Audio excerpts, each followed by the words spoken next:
Last week, a woman named Tish Hyman, which is a crazy last name for the situation. But speaking of Hyman, she went viral for being kicked out of Gold's Gym because she was upset that a trans woman was in the locker room. A trans woman with all the moving parts of a man. And apparently they got into an altercation of which Tish was kicked out of the gym instead of the woman.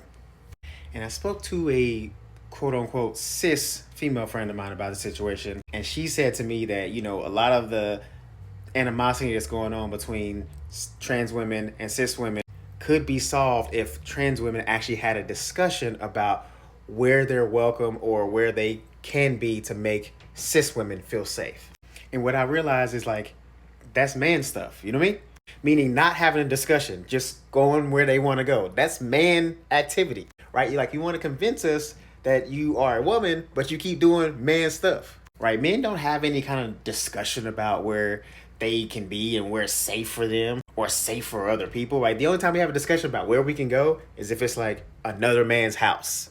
And we sure don't have any kind of discussions and compromise because men operate off of hierarchies. We don't care about what's fair to everybody else. Whoever is the best in the situation, that's the leader, and then we figure out our roles within that. But just going around and taking stuff, that's man stuff, right? If you gonna convince us that you are a woman, you gotta be a woman to your bones, okay? To your very nature. You can't just throw on a wig and some makeup and an effeminate voice and call yourself a woman. That's just cosplay, my guy.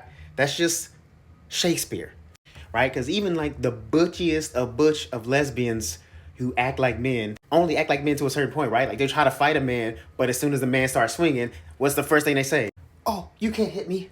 I'm a woman. If you gonna be a woman as a dude, then you gotta be it all the way. That means you gotta start having discussions. That means you gotta start having compromises. That means you gotta want everything to be fair all the time. And that means you gotta start crying for no reason at all. That's womanship. Also, if you're gonna be a woman and truly convince us, you can't have a dick.